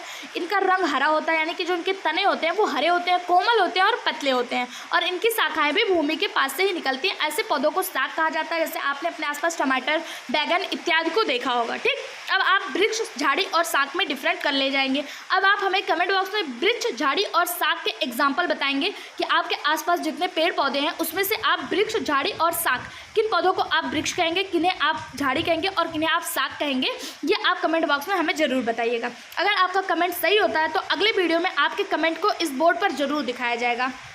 आगे देखिए क्या लिखा है, आपको साग, झाड़ी और वृक्षों के बीच क्या अंतर दिखाई दिया। तालिका 2.3 में दी गई जानकारी के आधार पर हम पौधों के समूह साग, झाड़ी और वृक्षों के रूप में कैसे बना सकते हैं। कुछ पौधे बहुत ऊंचे होते हैं, कुछ पौधे क्या होते हैं, बहुत ऊंचे होते हैं। उनके तने मोटे, कठोर, भूरे और काष्ठीय होते हैं। उनकी शाखाएं भूमि से दूर स्थित होती हैं, उन्हें वृक्ष कहा जाता है। अभी हम लोगों ने देखा था इसके बारे में। जैसे ये आम का पौधा हो गया, इसे वृक्ष कहा जाता है। आगे देखिए, आपके पास झाड़ी का एग्जाम्पल दिया हुआ है। झाड़ी में हम लोगों ने क्या देखा था कि ये इनके जो तने होते हैं वो कठोर होते हैं, इनकी शाखाएं भी भूमि के पास से ही निकलती हैं और ये मीडियम साइज के होते हैं, मध्यम वर्ग के होते हैं। साग के बारे में हम लोग ने क्या देखा कि इनका जो तना होता है वो सॉफ्ट होता है, हरे रंग का होता है, जबकि इनका तना भूरे रंग का होता है। ठीक है, आगे देखिए क्या दिखा है, कुछ पौधों के तने वृक्षों की तरह ऊंचे नहीं होते। प्रायः इस प्रकार के पौधों को अनेक भूरे रंग के काष्ठीय यानी लकड़ी जैसे तने होते हैं, जो भूमि के निकट के शाखाओं के रूप में निकलते हैं। ये तने कठोर होते हैं, लेकिन वृक्ष के तने जितने मोटे नहीं होते हैं। ऐसे पौधों को क्या कहा जाता है? ऐसे पौधों को झाड़ी कहा जाता है। जैसे गुलाब का पौधा। फिर देखिए क्या लिखा, कुछ पौधे आकार में छोटे होते हैं और उनके तने कोमल और हरे होते हैं, इन्हें साग कहा जाता है। जैसे टमाटर का पौधा। इन सब बारे में हम लोग पढ़ लिए। अब हम लोग कुछ और पौधों के बारे में भी देखते हैं। जैसे आरोही लता, जिसे क्लाइंबर कहा जाता है, और बिसरपी लता, जिसे क्रीपर कहा जाता है। ये भी पौधों की ही प्रजातियां होती हैं। आरोही लता क्या होते हैं? कुछ पौधे के तने दुर्बल होते हैं और उनको ऊपर चढ़ने और बढ़ने के लिए सहारे की आवश्यकता होती है, उन्हें क्लाइंबर कहा जाता है। यानी ऐसे पौधे जिनको ऊपर चढ़ने और बढ़ने के लिए एक सहारे की, एक सपोर्ट की आवश्यकता होती है। जैसे आपने अपने घरों में अपने आसपास मनी प्लांट का पौधा देखा होगा, उसे ऊपर चढ़ने के लिए एक सहारे की जरूरत होती है, वो अपने आप से ऊपर की तरफ वृद्धि नहीं कर सकता। ऐसे पौधों को क्लाइंबर कहा जाता है। ठीक है, कुछ पौधे भूमि की सतह पर फैलकर बढ़ते हैं और उनको बिसरपी लता या क्रीपर कहा जाता है। कुछ पौधे ऐसे होते हैं, जैसे आप लोगों ने देखा होगा लौकी का पौधा, कद्दू का पौधा, वो जमीन पर ही फैलते रहते हैं, जमीन पर ही फैलते रहते हैं, ऊपर नहीं चढ़ते हैं। ऐसे पौधों को क्रीपर कहा जाता है, यानी रेंग कर चलने वाले। ऐसे पौधों को क्या कहा जाता है? बिसरपी लता या क्रीपर कहा जाता है। ठीक, ऐसी कौन सी अन्य विशेषता हो सकती है जिनके आधार पर आप पौधे और विभिन्न समूह बना सकते हैं? आइए एक क्रियाकलाप से जानने का प्रयास करते हैं। ठीक, अब देखिए, आप लोगों ने उनके हर्ब, सर्ब्स और ट्री में बांट लिया। अब आप और भी विशेषताओं के आधार पर पौधों को बांट सकते हैं। वो कौन सी विशेषताएं हैं? जैसे प्रकृति की सैर के समय आपके द्वारा एकत्रित किए गए विभिन्न पौधों की पत्तियों को देखें। अब आपने जो सैर के समय विभिन्न पौधों की पत्तियां एकत्रित की थी, उन्हें देखिए। क्या आपको इन पत्तियों की आकृति और संरचना में विभिन्नता दिखाई देती है? बिल्कुल दिखाई देती है। क्यों? क्योंकि कुछ पत्तियां ऐसी होती हैं जिनके जो यहाँ पे आप ये देखिए कोई पत्ती है, मान लीजिए ये पत्ती है, इसका जो ये निकला हुआ भाग है, ये जो आपको ऐसे डंडे नुमा रेसे की तरह धागे की नुमा संरचना दिखाई दे रहा है, इसी को सिरा विन्यास कहते हैं। क्या कहते हैं? सिरा विन्यास कहते हैं। अब कुछ पत्तियों के सिरा विन्यास जाली नुमा होते हैं, जैसे कि आप यहाँ पे एक गुड़हल का पत्ता देख रहे हैं, इसका देखिए सिरा विन्यास जो है ये जाली नुमा है, यानी कि कहीं से भी ऐसे ऐसे सिरा विन्यास ऐसे ऐसे निकलता चला जा रहा है। इसका जो सिरा विन्यास है वो जाली नुमा है। वहीं आप केले के एक पत्ता देख रहे हैं, इसका जो सिरा विन्यास है वो समांतर है, एक पैरेलल भाग में निकला हुआ है, ऐसे ऐसे निकला हुआ है, कहीं से भी अब इससे पार्ट नहीं निकल रहा है। लेकिन जो जाली नुमा होता है वो कहीं से भी अपने जो जाल है, अपनी जो सिरा विन्यास है उसको फैला देता है। लेकिन जो समांतर सिरा विन्यास होता है उसके जो सिरा विन्यास है वो एक समांतर भाग में एक पैरेलल ऐसे निकलते जाते हैं। ठीक है। और घास का पौधा आप देखिए तो इसका भी समांतर सिरा विन्यास है। ठीक। अब पत्तियों में भी आप उनको कैसे बांट सकते हैं? जालिका रूपी सिरा विन्यास के आधार पर, समांतर सिरा विन्यास के आधार पर, और इसको मतलब जैसे केले की पत्तियां, गुड़हल की पत्तियां और घास की पत्तियों को आप बांट सकते हैं। आगे क्या दिया है? आप पौधों की पत्तियों पर पतली रेखाएं देख सकते हैं। इन पतली रेखाओं को सिराएं कहते हैं। इन्हें क्या कहते हैं? सिराएं कहते हैं। सिराओं द्वारा दर्शाए गए पैटर्न को सिरा विन्यास कहते हैं। अब ये सिराएं जो पैटर्न दर्शाती हैं जालीनुमा या फिर समांतर, इन्हीं को क्या कहा जाता है? सिरा विन्यास कहा जाता है। आपने 2.4 और 2.4 खा में दिखाई गई पत्तियों की सिराओं में क्या अंतर देखा? अब आपको पूछा जा रहा है का और खा में आपने क्या अंतर देखा? जो का है और खा में आपने क्या अंतर देखा? तो आपने अंतर देखा कि ये जो पत्ती है इसकी जो सिराएं हैं वो जालीनुमा संरचना बना रही हैं, और ये जो पत्ती है इसकी सिराएं जो है वो पैरेलल संरचना बना रही हैं। तो यही इसका मेन डिफरेंट होता है। ठीक है। अब देखिए आप कुछ पत्तियों में मोटी मध्य सिरा के दोनों ओर सिराओं का एक जाल जैसा पैटर्न देख सकते हैं। इस पैटर्न को जालिका रूपा सिरा विन्यास कहते हैं। यानी कि जालिका रूपा सिरा विन्यास में क्या होता है? एक मोटी सिरा पहले निकलती है और इसके आसपास अनेक सिराएं जो है वो विकसित होती रहती हैं। एक मोटी सिरा और इसके आसपास अनेक सिराएं, इसे जालिका रूपी सिरा विन्यास कहते हैं। फिर उदाहरण के लिए गुड़हल की पत्ती, इस सिरा विन्यास पैटर्न को प्रदर्शित करके आप देखते हैं कि कुछ पत्तियों में सिराएं समांतर होती हैं, जैसे आपने इस पैटर्न को समांतर सिरा विन्यास कहते हैं। अब देखिए आपने यहाँ पे क्या देखा? एक मोटी सिराएं निकली, एक मोटी सिरा निकली और इसके दोनों तरफ एक समांतर पैरेलल जो है वो सिराएं निकल रही है, इसको समांतर सिरा विन्यास कहा जाता है। आगे क्या दिया है? इस पैटर्न को समांतर सिरा विन्यास कहते हैं। उदाहरण के लिए केले की पत्ती, घास की पत्ती, अभी हम लोगों ने देखा। क्या आपको लगता है कि पत्तियों में पाए जाने वाले सिरा विन्यास के आधार पर पौधों को समूह बनाए जा सकते हैं? बिल्कुल बनाए जा सकते हैं। जालिका रूपी सिरा विन्यास, समांतर सिरा विन्यास के आधार पर भी पौधों के समूह, पत्तियों के समूह बनाए जा सकते हैं। आइए अब पौधों की जड़ों के बारे में जानने का प्रयास करते हैं। अभी हम लोगों ने पौधे के तने के बारे में समझा, पत्तियों के बारे में समझा, अब उनके जड़ों के बारे में समझने का प्रयास करते हैं। क्या सभी पौधों की जड़ें एक जैसी होती हैं? क्या ये जड़ें एक जैसी होती हैं? तो बिल्कुल नहीं। जिस तरह पत्तियां अलग अलग होती हैं, तने अलग अलग होते हैं रंग, रूप, आकार के आधार पर, उस तरह उनकी जड़ें भी अलग अलग होती हैं। ठीक। आप किसी ऐसे खुले मैदान में जाइए जहां जंगली शाख और घास उग रहे हों।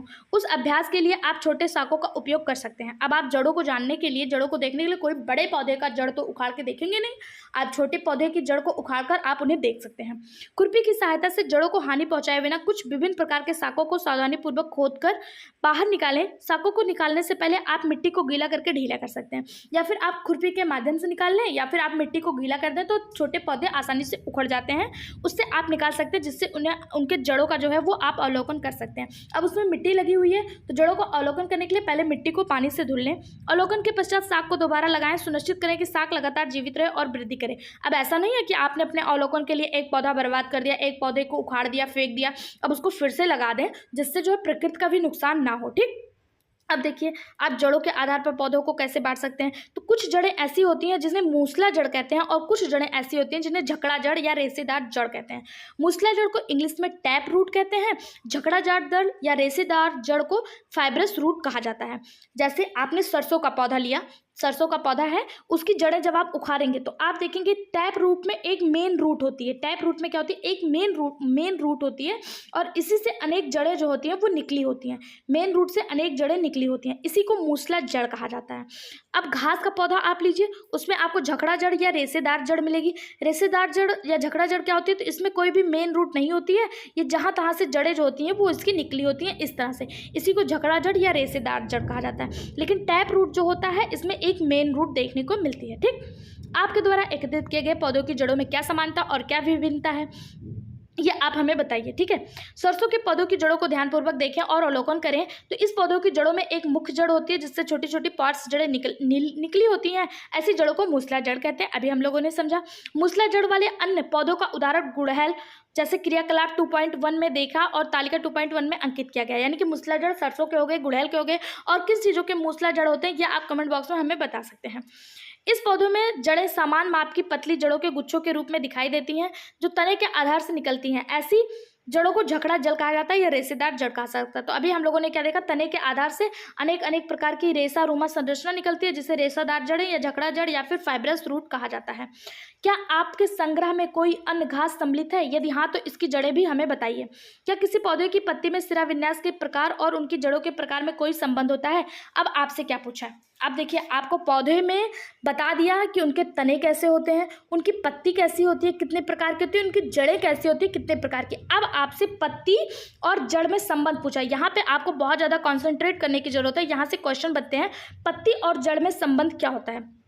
तो आइए हम देखते हैं पत्ती और जड़ में क्या संबंध होता है। तो देखिए, अपने विद्यालय की नर्सरी यानी पौधा घर, जिसे नर्सरी कहते हैं, जिसमें अनेक प्रकार के पौधा होते हैं, अथवा किसी अन्य नर्सरी से 5 समान पौधों को एकत्रित करें और उन्हें अपने विद्यालय के उद्यान में लगाएं। ऐसे पौधों के उदाहरण लेमन घास, गेंदा, सदाबहार और अन्य पुष्पीय पौधे हो सकते हैं। उन्हें लगाने से पहले जड़ों और पत्तियों के सिरा विन्यास का अवलोकन करें। अब देखिए, आपको जड़ें और पत्तियों के सिरा विन्यास का अवलोकन करना है। अब इसमें आप क्या सामान्यता देखते हैं, तो आपको यहाँ पे जो लिखा है एक बार मैं पढ़ देती हूँ, फिर इसको समझाने का प्रयास करूंगी। क्या आपको इन पौधों की पत्तियों के सिरा विन्यास और जड़ों के प्रकार के मध्य कोई संबंध दिखाई देता है? सदाबहार के पौधों में मूसला जड़ें और पत्तियों में जालिका रूपी सिरा विन्यास होता है। यह जानने की कोशिश करें क्या जालिका रूपी सिरा विन्यास वाले अन्य पौधे भी मूसला जड़ें होती हैं? अब देखिए, आपने मान लीजिए एक सदाबहार का पौधा लिया, उसकी जड़ें कैसी है, मूसला जड़ें हैं, और उसकी पत्तियां कैसी हैं, जालिका रूपी हैं। जड़ें क्या है, मूसला है, और उसकी पत्तियां क्या है, जालिका रूपी हैं। अब आप यह जानने का प्रयास कीजिए कि कोई अन्य पौधा, जो आपने 5 पौधे इकट्ठा किए हैं, उनमें से कोई अन्य पौधा जिसकी जड़ें मूसला जड़ें हैं, क्या उनकी भी पत्तियों का सिरा विन्यास जालिका रूपी है या नहीं है? आप यह जानने का प्रयास करें। दूसरी ओर, आप लेमन घास के पौधे की झकड़ा जड़ें और पत्तियों के समांतर सिरा विन्यास को देखें। साथ ही आप अन्य पौधों के भी जानने का प्रयास करें कि जिनकी भी झकड़ा जड़ें होती हैं, क्या उनमें भी समांतर सिरा विन्यास पाया जाता है? क्या हमेशा ऐसे होता है कि झकड़ा जड़ें वालों में समांतर सिरा विन्यास और मूसला जड़ें वालों में जालिका रूपी सिरा विन्यास देखने को मिलता है? क्या सभी पौधों में यही विशेषता होती है? तो ये जानने का भी प्रयास करें। सामान्यतः जिन पौधों में जालिका रूपी सिरा विन्यास होता है उनमें मूसला जड़ें होती हैं। तो ये बिल्कुल सही बात है। जिन पौधों में जालिका रूपी सिरा विन्यास आपको देखने को मिलेगा, मान लीजिए आपने कोई पौधा लिया, उसका जड़ आपने देखा और आपको उसके जड़ में क्या मिला, मूसला जड़ मिला। अब आपको केवल उसकी जड़ मिली, उसकी पत्ती नहीं मिली, पौधे की पत्ती नहीं मिली, केवल जड़ मिल गई। तो आप अनुमान लगा सकते हैं कि मूसला जड़ है तो इसकी पत्ती कैसी संरचना शो कर रही होगी, तो जालिका रूपी संरचना शो कर रही होगी, क्योंकि जितने भी मूसला जड़ के प्लांट होते हैं उनकी पत्तियां क्या होती हैं, वो जालिका रूपी संरचना शो करती हैं। ठीक है, जबकि जो समांतर पौधे होते हैं उनके जड़ें कैसे होती हैं, वो झकड़ा जड़ें होती हैं। मान लीजिए आपके सामने कोई केले का पौधा आया, केले का प्लांट आया, कोई केले की पत्ती आई, आपने पत्ती को देखा, जड़ को नहीं देखा, लेकिन अब आपने पत्ती को देखा कि उनका समांतर पैरेलल जो है सिरा विन्यास है। अब आप पत्ती को देखकर ये अनुमान लगा सकते हैं कि इसकी जड़ कैसी होगी, तो झकड़ा जड़ें होती हैं। क्यों? क्योंकि जितनी भी पैरेलल पत्तियां देखने को मिलती है, समांतर सिरा विन्यास देखने को मिलता है, सबकी जड़ें कैसी होती है, झकड़ा जड़ें होती हैं। ठीक, चने का पौधा मूसला जड़ और पत्तियों में जालिका रूपी सिरा विन्यास का एक उदाहरण है। गेहूं का पौधा झकड़ा जड़ और पत्तियों में समांतर सिरा विन्यास देखने को मिलेगा। अब जितने भी पौधे जिनका जड़ मूसला होगा उनका सिरा विन्यास कैसा होगा, जालिका रूपी होगा, और जिनका जड़ झकड़ा होगा उनका सिरा विन्यास कैसा होगा, समांतर होगा। ठीक है, आगे देखते हैं। क्या किसी पौधे के बीज, जड़ और पत्ती के सिरा विन्यास में परस्पर संबंध होता है? अब आपने क्या देखा, तना देख लिया, पत्ती देख लिया, जड़ देख लिया। अब पत्ती और जड़ में संबंध स्थापित कर लिया। अब पौधे का एक भाग बीज भी तो होता है, उसमें भी तो आपको संबंध स्थापित करना है कि बीज को देखकर आप उसके पत्ती और जड़ के बारे में अनुभव कैसे कर पाएंगे, कैसे बताएंगे कि उसका पत्ती कैसा है, उसका जड़ कैसा है, पौधा किस प्रकार का है। तो आइए हम उसको भी सीखने का प्रयास करते हैं। बीज जो होता है ना, वो 2 प्रकार के होते हैं। बीज जो होते हैं वो कैसे होते हैं, 2 प्रकार के होते हैं, एक द्विबीजपत्री, एक एकबीजपत्री। द्विबीजपत्री क्या होता है, 2 वो बीज होते हैं जिनके ऊपर का कवर निकाल दें, उनका सीड कोड जो है वो निकाल दें, वो 2 भागों में आसानी से बट जाएं। जैसे आपने अपने घर में चने का बीज देखा होगा, चना देखा होगा, चने को आप हल्का सा पानी में भिगा दें या ऐसे भी उसको छील के उसका कवर निकाल दें, तो आप देखते होंगे चने को आप 2 भागों में आसानी से बांट सकते हैं। इसी तरह मटर हो गया, इन सब चीज़ों को आप आसानी से उसका कवर उतारने के बाद, उसका सीड कोट उतारने के बाद आसानी से बांट सकते हैं। कुछ चीज़ें ऐसी होती हैं जिनका कवर उतारने के बाद आपको केवल एक ही दिखेगा, जैसे मक्का हो गया, चावल हो गया, इनका आप कवर उतार लीजिए लेकिन आपको ये 2 भागों में बटे हुए नहीं दिखेंगे। ऐसे पौधे, ऐसे बीज एक बीजपत्रीय कहलाते हैं जो 2 भागों में ना बटे, और ऐसे बीज जो 2 बराबर भागों में बट जाए वो 2 बीजपत्रीय कहलाते हैं। ठीक है, बीज के आधार पर एक बीजपत्रीय और 2 बीजपत्रीय में आप इसको बांट सकते हैं। आगे क्या दिया है, चने के बीज आपने बीज आवरण के अंदर 2 भागों में बटा होता है, अभी मैंने बताया। इसी को बीज पत्र कहा जाता है, कॉटिलिडन कहा जाता है। जो 2 भागों में बट जाते हैं उन्हें द्विबीजपत्रीय या डाइकॉटिलिडन कहा जाता है, डाइकॉट्स कहा जाता है। और जो 2 भागों में नहीं बटते हैं, एक ही भागों में रहते हैं, उन्हें एक बीजपत्रीय या मोनोकॉटिलिडन्स या फिर मोनोकॉट कहा जाता है। ठीक, अब पौधों की पत्तियों के सिरा विन्यास, जड़ों के प्रकार और बीजों में बीज पत्रों की संख्या में परस्पर संबंध देखते हैं। 2 बीजपत्रीय पौधों में जालिका रूपी सिरा विन्यास और मूसला जड़ें होती हैं, जबकि एक बीजपत्रीय पौधों में समांतर सिरा विन्यास और झकड़ा जड़ें होती हैं। अभी हम लोगों ने क्या देखा था, जो जालिका रूपी सिरा विन्यास होता है इसकी जड़ें क्या होती है, मूसला होती हैं। अब जिनमें जालिका रूपी सिरा विन्यास है, मूसला जड़ें हैं, वो कैसे पौधे होंगे, वो 2 बीजपत्रीय होंगे। यहाँ से एक चीज़ और देखने को मिली, जालिका रूपी सिरा विन्यास, मूसला जड़ें अगर दोनों मिल गया तो वो 2 बीजपत्रीय होंगे। या फिर आपने चने को देखा तो आप यहाँ से अनुमान लगा सकते हैं चना 2 बीजपत्रीय है तो इसका सिरा विन्यास, इसकी पत्तियाँ कैसी होंगी, जालिका रूपी होंगी, और इसकी जड़ें कैसी होंगी, मूसला होंगी। यहाँ से भी आप पता लगा सकते हैं। साथ ही साथ जो एक बीजपत्रीय होगा, जो बीज एक बीजपत्रीय होगा, उसका समांतर सिरा विन्यास और झकड़ा जड़ें होंगी। समांतर सिरा विन्यास में ऑलवेज झकड़ा जड़ें होती हैं और इसमें बीज कैसा होता है, एक बीजपत्रीय होता है। ठीक, ये आपको ध्यान रखना, ये आपके लिए इंपॉर्टेंट है, इसे IMP मार्क कर लीजिए, यहाँ से क्वेश्चन हो सकता है देखने को मिल जाए। अपने पौधों के समूह बनाने के लिए उपयोग की जाने वाली कुछ विशेषताओं के विषय में पढ़ा है। आइए अब जंतुओं के समूह बनाते हैं। अब हम लोगों ने पौधों को पढ़ लिया, उनके रंग रूप आकृति के आधार पर, तने के आधार पर, पत्ती के आधार पर, जड़ के आधार पर, उनके बीज के आधार पर हमने उन्हें डिवाइड कर लिया। अब हमें कोई पौधे का एक बीज मिल गया तो अगर वो एक बीजपत्रीय है तो हमें पता चल जाएगा कि इसका जो पत्ती है वो जालिका रूपी सिरा विन्यास शो करेगा और इसकी जड़ें कैसी होंगी, मूसला होंगी। अगर जालिका रूपी सिरा विन्यास है और जड़ें मूसला हैं तो ये हम पता लगा सकते हैं कि उसका बीज कैसा है, 2 बीजपत्रीय है। अब हम इसी तरह जिस तरह हमने पौधों को बांटा, पौधों को बांटने का प्रयास किया, अब उसी तरह हम जंतुओं को भी बांटते हैं। कैसे बांटते हैं, आइए हम देखते हैं। पौधे की भांति जंतु भी एक दूसरे से बहुत भिन्न होते हैं। क्या आपने कभी सोचा है कि हम इतने विविध प्रकार के जंतुओं के समूह कैसे बना सकते हैं? आप ऐसी कौन सी विशेषता के बारे में सोच सकते हैं जिनका उपयोग इनका समूह बनाने के लिए किया जा सकता है? आपने पहले ही क्रियाकलाप 2.3 में जंतुओं के समूह बनाने के लिए कुछ आधार निर्धारित किए। आइए हम उस पर विस्तार से चर्चा करें। जैसे अभी हम लोग ऊपर पढ़े थे कि जीव जंतुओं को हम कैसे बांट सकते हैं, उनके उड़ने के आधार पर, उनके रहने के आधार पर, उनके खाने पीने के आधार पर। अब हम इसको विस्तृत से चर्चा करेंगे। क्या लिखा हुआ है, आपने क्रियाकलाप 2.2 में कुछ जंतुओं की गति को अंकित किया। आपने संभवतः यह भी देखा होगा कि अन्य जंतु किस प्रकार एक स्थान से दूसरे स्थान पर गति करते हैं। आइए जंतुओं को विभिन्न प्रकार की गतियों को जानने का प्रयास करते हैं। अनेक जीव जंतुओं को दिखाए गए आप इस चित्र में स्वयं जो नीचे चित्र बना है देखे गए अन्य जंतुओं को भी इसमें जोड़कर शामिल कर सकते हैं। जीव जंतुओं का एक पोस्टर बना सकते हैं। 2.7 को देखकर यह बताने का प्रयास करें कि जंतुओं द्वारा गति के लिए शरीर के किस अंग का उपयोग किया जा रहा है। अब देखिए हम जंतु को कैसे बांट रहे हैं। सबसे पहले हम उनके गति के आधार पर या गति में यूज किए जा रहे अंगों के आधार पर हम उनको बांटेंगे। अब यहाँ पर चित्र में अनेक प्रकार के जंतु आपको दिखाए गए हैं। जैसे कि आपको यहाँ पे एक बर्ड्स दिख रहा है, ये बर्ड्स दिख रहे हैं। ये बर्ड्स क्या करते हैं, किस आधार पर उड़ते हैं? तो बर्ड्स जो होता है ये पंखों के सहायता से उड़ते हैं और पैर की सहायता से चलते हैं, यानी कि ये चल भी सकते हैं और उड़ भी सकते हैं। वहीं पे बात करें गाय की तो इसके भी पैर होते हैं, लेकिन इसके 4 पैर होते हैं और ये उड़ नहीं सकते हैं। क्यों? क्योंकि इसमें पंख नहीं पाया जाता है। ये अपने चारों पैरों की सहायता से चलते हैं। पक्षी क्या होते हैं, ये चलते भी हैं और उड़ते भी हैं। इनमें 2 पैर, 2 हाथ, 2 पैर पाए जाते हैं और 2 पंख पाए जाते हैं जिसकी सहायता से ये उड़ते हैं। उसी तरह आप यहाँ पे फ्रॉग को देख रहे हैं। फ्रॉग जो होता है इसमें भी 4 पैर पाया जाता है, लेकिन ये चलता नहीं है, उड़ता नहीं है, कूदता है। कैसा करता है, कूदता है। इसकी गति कैसी होती है, कूदती है। उसी प्रकार सांप को देखिए, सांप हमेशा रेंग कर चलता है, रेंग कर चलने वाले जीवों में आता है। ये रेप्टाइल्स के अंतर्गत आता है। ऐसे जीव जंतु जो रेंग कर चलते हैं उन्हें रेप्टाइल्स कहा जाता है। ठीक है, ये रेंग कर चलता है, ये रेंग कर चलता है, ये चलता है, कूदता है, उछलता है, ये रेंग कर चलता है, ये अपने पैरों की सहायता से चलता है। तितली उड़ती है, पक्षी उड़ते हैं। मछली जो है ये तैरती है, ये ना उड़ती है, ना चलती है, ना रेंगती है। ये अपने पंखों की सहायता से क्या करती है, तैरती है। तो इसकी गति के आधार पर हम पेड़ पौधों को जीव जंतु को डिवाइड करते हैं। अब देखिए आगे क्या लिखा है। इन जंतुओं की तालिका 2.5 में सूचीबद्ध करें।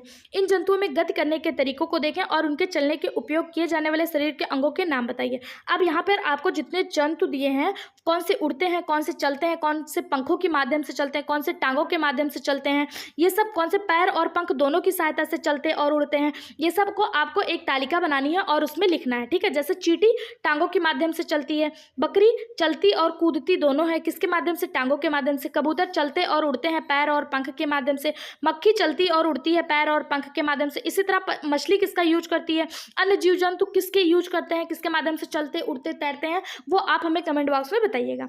आगे क्या लिखा है। तालिका 2.5 में दी गई जानकारी के आधार पर आप क्या निष्कर्ष निकाल सकते हैं।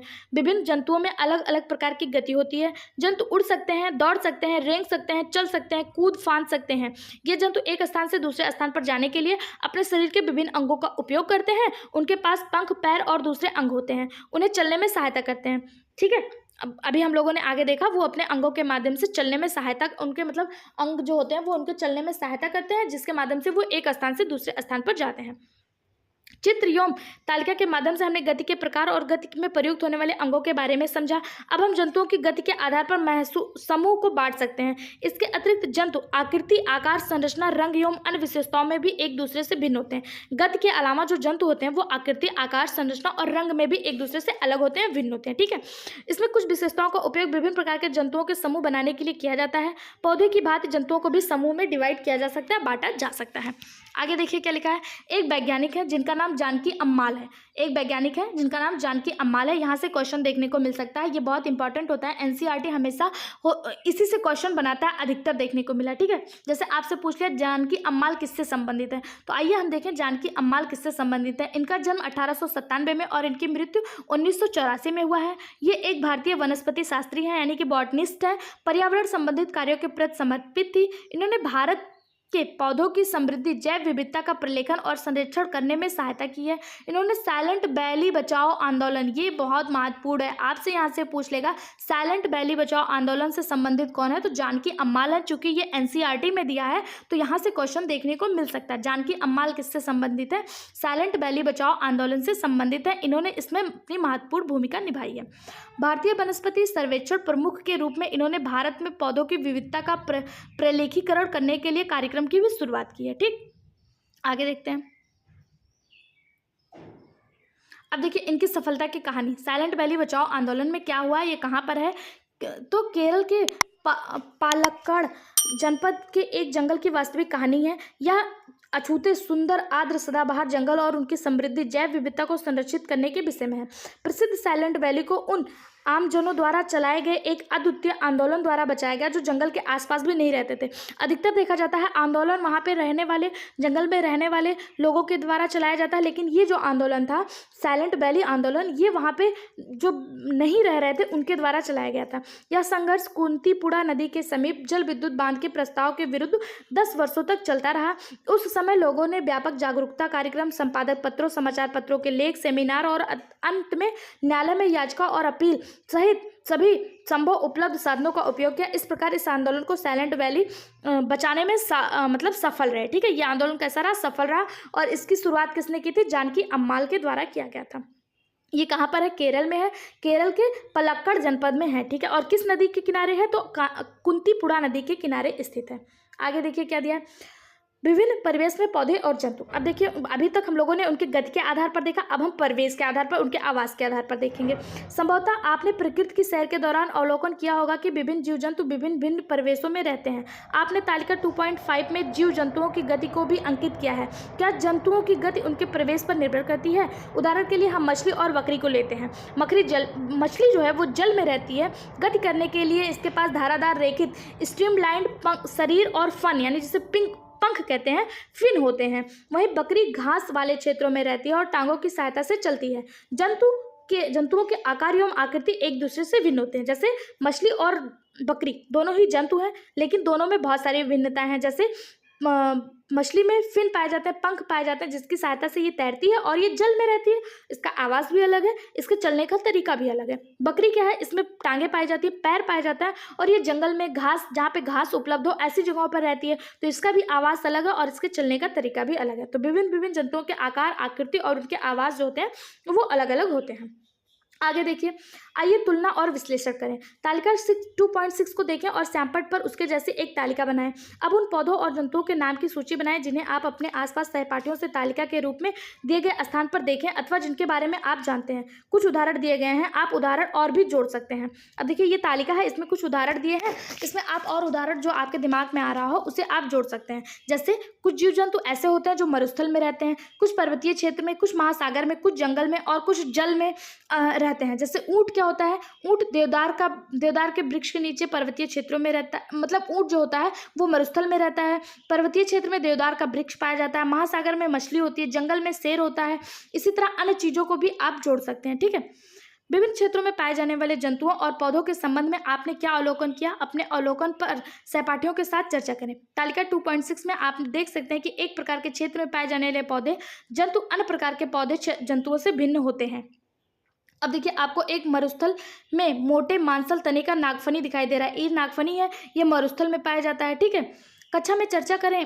चर्चा के दौरान एलेक्स एक व्यक्ति है, एक छात्र है, को याद आता है कि उसने राजस्थान के मरुस्थलों में मोटे और मांसल वाले नागफनी के पौधे देखे हैं। माया बताती है कि उसने हिमाचल प्रदेश में हिमालयी क्षेत्रों में देवदार देखा है। अब देखिए, यहाँ से आपको क्या जानकारी मिली कि मरुस्थलीय क्षेत्र में आपको नागफनी के पौधे मिलते हैं, क्योंकि मरुस्थलीय क्षेत्र में पानी का अभाव होता है। तो नागफनी के जो पौधे होते हैं, इनकी पत्तियां कांटों में रूपांतरित हो जाती हैं, जिससे इन्हें इनके जो पौधे होते हैं वो पत्तियों का कम यूज करते हैं। और मांसल क्यों होते हैं, क्योंकि ये अपने तनों में ना पानी को स्टोर करके रखते हैं, इसलिए ये मांसल होते हैं। वहीं पे बात करें हिमालय प्रदेश में, तो हिमालय प्रदेश में पौधे देवदार के जैसे, वृक्ष के जैसे पौधे दिखते हैं। ठीक है, साथ ही उनमें यह भी बताया कि वृक्ष शंक्वाकार होते हैं और इनकी शाखाएं लचीली और झुकी होती हैं। अब देखिए, हिमालयी क्षेत्र चूंकि टेरेस्ट्रियल रीजन है, पर्वतीय क्षेत्र है, वहाँ बहुत बड़े बड़े पर्वत है, उसके ऊपर जो पौधे होते हैं वो कैसे होते हैं, उनकी शाखाएं लचीली होती हैं, शंक्वाकार होते हैं और झुकी होती हैं। क्यों? क्योंकि वहाँ पे हवाएं बहुत तेजी से चलती हैं, बर्फ पड़ता है। अगर ये शाखाएं लचीली नहीं होंगी तो टूट जाएंगी, अगर लचीली होंगी तो बर्फ पड़ेगा, हवाएं चलेंगी तो ये आसानी से मुड़ सकती हैं, फिर सीधी हो सकती हैं।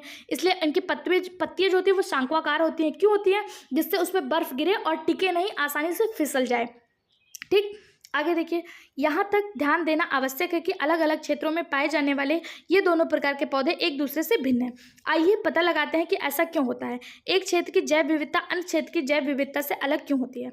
मरुस्थलीय क्षेत्रों में बहुत कम जल उपलब्ध होता है। अब देखिए, जैव विविधता के बारे में पढ़ेंगे कि एक क्षेत्र की जैव विविधता अन्य क्षेत्र की जैव विविधता से अलग क्यों होती है। तो अभी हम लोगों ने समझा कि जो मरुस्थलीय क्षेत्र होता है वहाँ पे पानी की कमी होती है, जल की उपलब्धता कम होती है, इसलिए वहाँ के जो पौधे होते हैं, वहाँ शुष्क मरुस्थल दिन में अत्यधिक गर्म और रात्रि में अत्यधिक ठंडे होते हैं। इसलिए आपको इन क्षेत्रों में पौधे और जंतु मिलेंगे जो दिन के समय अत्यधिक गर्मी और रात के समय अत्यधिक ठंडी वाली परिस्थितियों में रह सकें। ठीक है, मरुस्थलीय क्षेत्र में क्या होता है, दिन में बहुत ज़्यादा गर्मी होती है और रात के समय क्या होती है, बहुत ज़्यादा ठंडा मौसम हो जाता है। तो हम और आप वहाँ सर्वाइव नहीं कर पाएंगे। वहाँ पर ऐसे पौधे, ऐसे जीव जंतु ही सर्वाइव कर सकते हैं जिनकी जो एडॉप्टेशन है, जो सर्वाइवल है, वो इस पर आधारित हो कि वो दिन के समय गर्मी को झेल लें और रात के समय ठंडी को झेल लें। अभी हम लोग नॉर्मल सा ना, जब मौसम चेंज होता है, वेदरिंग चेंजिंग होती है, तो हमें सर्दी जुकाम होने लगता है। दिन में गर्मी पड़ी, रात को मौसम अचानक से ठंडा हो गया, बारिश होगी, तो हमें सर्दी जुकाम होने लगता है। क्यों? क्योंकि हमारा सर्वाइवल उस तरह का नहीं है कि हम चेंजिंग को बर्दाश्त कर सकें। तो मरुस्थलीय क्षेत्र में वो पौधे पाए जाते हैं जो इस चेंजिंग को, इसको एडॉप्ट कर लें, उनका एडॉप्टेशन ऐसा होना चाहिए। ठीक है, मरुस्थल में पाए जाने वाले पौधों में मांसल तने जल को संग्रहित करते हैं और उन स्थानों पर गर्म परिस्थितियों को सहन करने की पौधों में सहायता करते हैं। अभी हम लोगों ने नागफनी का पौधा देखा था, उसमें हम लोगों ने देखा था उनके जो तने होते हैं वो मांसल होते हैं। क्यों होते हैं? क्योंकि वो उसमें जल को संग्रहित किए रहते हैं और वो गर्मी में उनको रहने के लिए, सर्वाइव करने के लिए उनकी सहायता करते हैं। आगे देखते हैं, बहुत ठंडे पर्वतीय क्षेत्रों में प्रायः हिमपात होता है।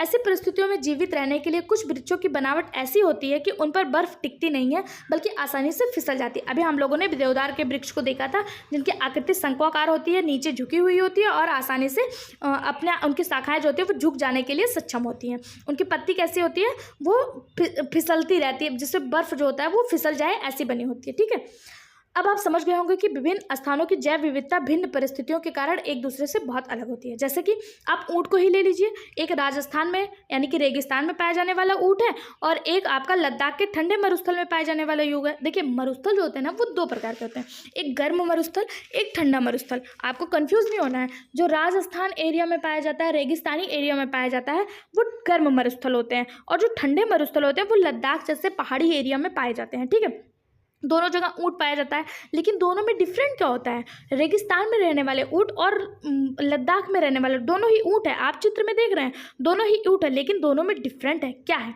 देखिए ये जो ऊँट है इसका खुर जो है ये चौड़ा चौड़ा मजबूत होता है, जिससे आप रेत में जब ये चले ना तो ये धंसे नहीं, इसको गर्म ना एहसास हो। इसके ऊँट के जो तलवे होते हैं उसमें गद्दे टाइप संरचना पाई जाती है, जिससे ये गर्म ना हो, ये जले ना।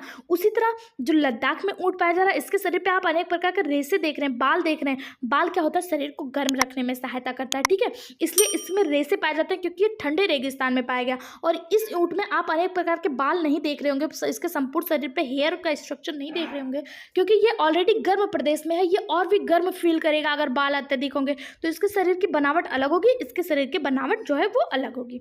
आइए देखते हैं। गर्म मरुस्थल में ऊँटों के पैर लंबे होते हैं जिनमें चौड़े खुर होते हैं। एलेक्सा ने साझा किया कि उसकी दादी ने बताया था कि ऊँट के पैर लंबे और चौड़े खुर ऊँटों को रेतीले मरुस्थल की रेत में बिना धंसे चलने में सहायता करते हैं। दूसरी ओर ठंडे मरुस्थल के ऊँटों की ऊंचाई और पैर गर्म मरुस्थल के ऊँटों की तुलना में छोटे होते हैं। ये छोटे पैर उन्हें ठंडे पहाड़ी मरुस्थलीय क्षेत्रों में आसानी से चलने में सक्षम बनाते हैं। ठीक, मरुस्थलीय परिस्थितियों में भोजन सहजता से उपलब्ध नहीं होता है। ऊँट कुबड़ में भोजन संचित करते हैं। गर्म मरुस्थलों में पाए जाने वाले ऊँटों की एक कुबड़, देखिए मरुस्थलीय स्थान है, चाहे वो ठंडा प्रदेश हो चाहे वो गर्म प्रदेश हो, कहीं पे भी भोजन जो है वो आसानी से उपलब्ध नहीं होता है। तो ऊँट क्या करते हैं? ऊँट में देखिए आप यहाँ पे कुबड़ देख रहे हैं, ये जो उठा हुआ भाग है इसे कुबड़ कहते हैं। इसी कुबड़ में जो ऊँट होते हैं ना वो अपना भोजन संग्रहित कर लेते हैं। कुबड़ ऊँटों में क्यों पाया जाता है? उनके भोजन को संग्रहित करने के लिए, क्योंकि ये मरुस्थलीय स्थानों पर पाए जाते हैं और वहाँ पर भोजन इनको आसानी से उपलब्ध नहीं हो पाता है, तो इसी कुबड़ में ये अपने भोजन को क्या करते हैं? संग्रहित कर लेते हैं। ठीक है,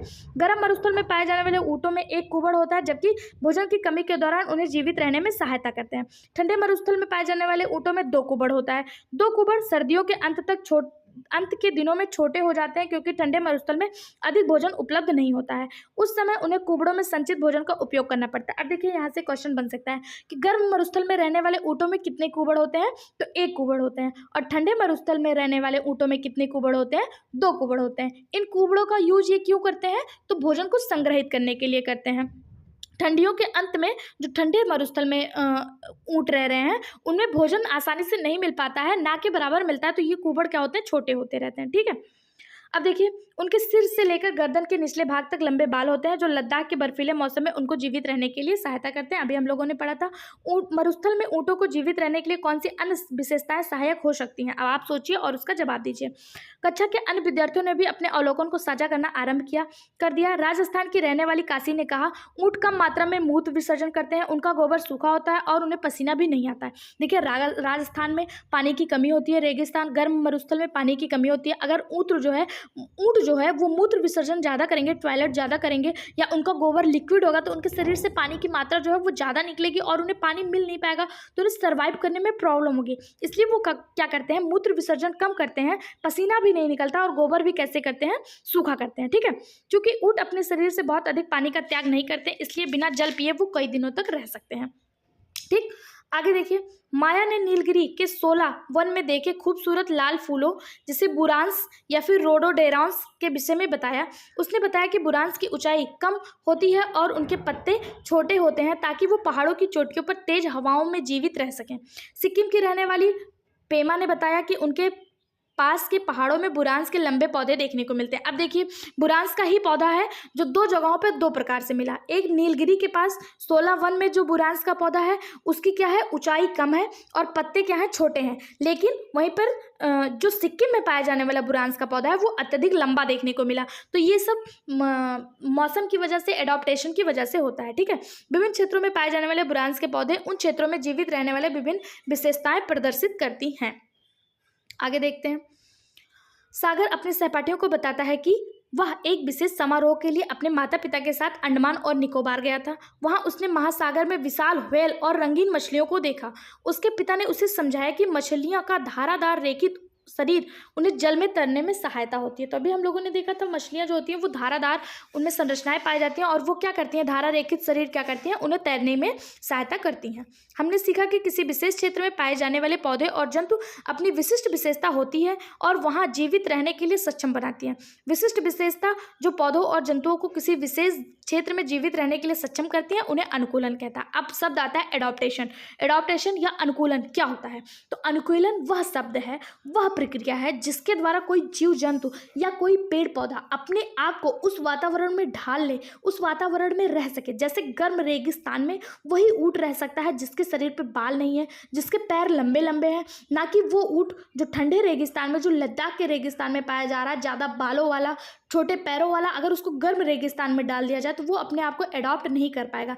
यानी कि अनुकूलन करने के लिए एडॉप्टेशन की क्षमता होनी चाहिए, उसे ही अनुकूलन कहा जाता है। वो प्रत्येक जीव जंतु, प्रत्येक पेड़ पौधों के पास अलग अलग होती है। जैसे देवदार के पेड़ का आकार और वृक्षांश की ऊंचाई ऐसे अनुकूलन है जो उन्हें पर्वतीय क्षेत्रों में रहने के लिए सक्षम बनाती हैं। वह स्थान जहाँ पौधे और जंतु, उन्हें उनका आवास कहा जाता है। मतलब जहाँ पे पौधे और जंतु रहते हैं उस स्थान को क्या कहा जाता है? हैबिटाट या फिर आवास कहा जाता है। यहाँ से भी क्वेश्चन देखने को मिलते हैं कि हैबिटाट क्या होता है। तो ऐसा स्थान जहाँ पे जीव जंतु या पेड़ पौधे रहते हैं उन्हें आवास कहा जाता है। उदाहरण के लिए समुद्री कछुओं का आवास समुद्र या महासागर होता है। ऊँट का आवास ठंडा या गर्म रेगिस्तान होता है। बुरांश का आवास पर्वतीय क्षेत्र होते हैं। पौधे और जीव जंतुओं का आवास उन्हें जीवित रहने के लिए भोजन, जल, वायु, आश्रय और अन्य आवश्यकताएं प्रदान करती हैं।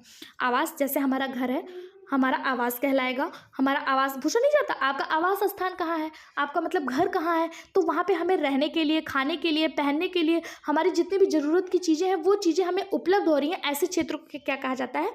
आवास कहा जाता है। कई प्रकार के पौधे और जंतु एक ही आवास में रह सकते हैं। आवास किसी क्षेत्र की जैव विविधता को निर्मित करने में महत्वपूर्ण भूमिका निभाती है। आगे देखिए, एक और वैज्ञानिक के बारे में आपको बताया गया जिनका नाम सलीम अली है। यहाँ पे सालिम अली दिया हुआ है। इन्हें जनरली सलीम अली के नाम से जाना जाता है। इन्हें पक्षी विज्ञान का जनक कहा जाता है, फादर ऑफ ऑर्निथोलॉजी कहा जाता है। क्यों? क्योंकि इन्होंने पक्षियों की बहुत सी विशेषता को बताया है। इन्हें बर्डमैन ऑफ इंडिया के नाम से भी जाना जाता है। आइए देखिए क्या लिखा है। 1896 में इनका जन्म होता है और 1987 में इनकी मृत्यु हो जाती है। किसकी? सलीम अली की।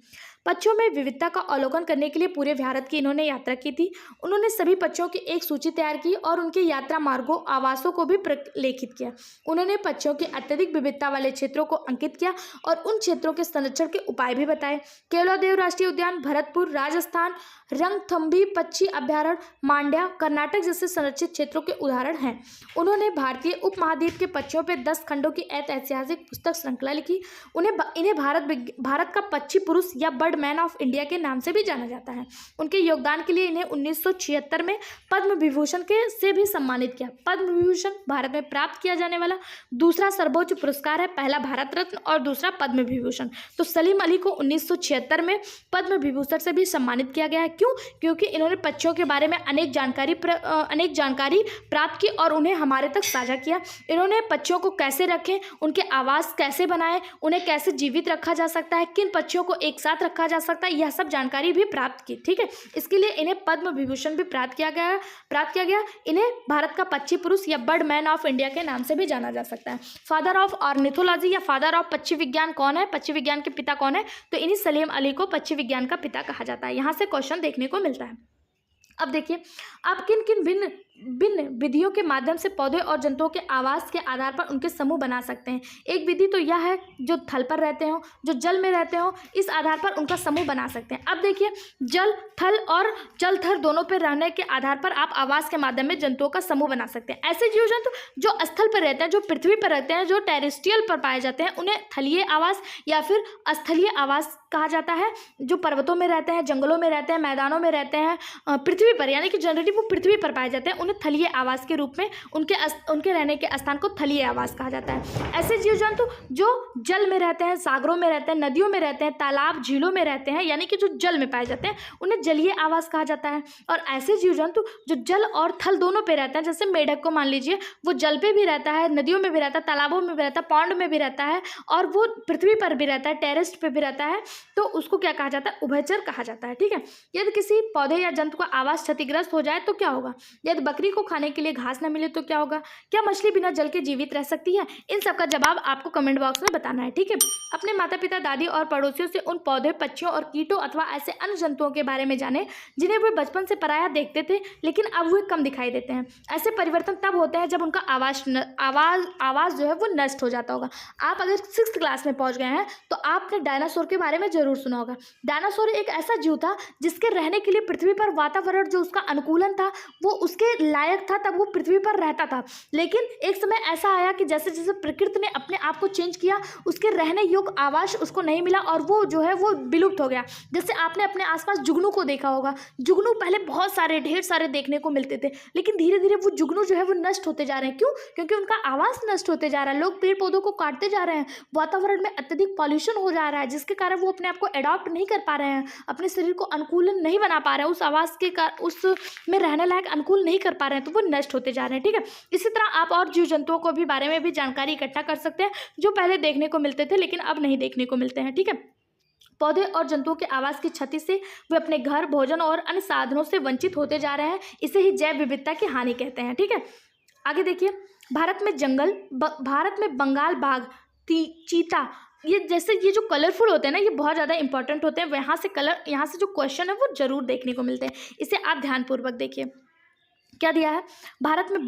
भारत में बंगाल बाघ, चीता, गोडावन, ग्रेट इंडिया बस्टर्ड जिसे कहते हैं, की संख्या मानवीय गतिविधियों के द्वारा उनके आवासीय क्षति के कारण घट रही है। ठीक है। भारत में जो बंगाल टाइगर है, चीता है, जिसे ग्रेट इंडियन बस्टर्ड या गोडवान कहते हैं, इनकी जो संख्या है वो भारत में धीरे धीरे घट रही है। क्यों? क्योंकि जो मानवीय गतिविधियां जिनके द्वारा जंगल काटा जा रहा है, आवास जो उनके क्षति किए जा रहे हैं, उनके आवास को नष्ट किया जा रहा है, इसके कारण इनकी संख्या क्या हो रही है? घट रही है। भारत सरकार ने हमारी जैव विविधता के संरक्षण के लिए अनेक परियोजनाएं आरंभ की हैं। बंगाल टाइगर की घटती संख्या के संरक्षण के लिए 1973 में बाघ परियोजना, जिसे प्रोजेक्ट टाइगर नाम दिया गया, इसको लॉन्च किया गया। यहाँ से क्वेश्चन देखने को मिलता है कि प्रोजेक्ट टाइगर कब आया, बाघ परियोजना कब आया? तो 1973 में आया। कब आया? 1973 में आया। ठीक है। चीता की संख्या को पुनः स्थापित करने के लिए 2022 में चीता पुनर्वास परियोजना स्थापित किया गया। चीता रीइंट्रोजेक्शन प्रोजेक्ट लॉन्च किया गया, जिसमें अनेक देशों से चीता को लाया गया और भारत में बसाया जाने लगा। ठीक है। इस प्रकार गुजरात, राजस्थान, महाराष्ट्र राज्यों में गोडावन के आवासों को संरक्षित क्षेत्र घोषित किया गया।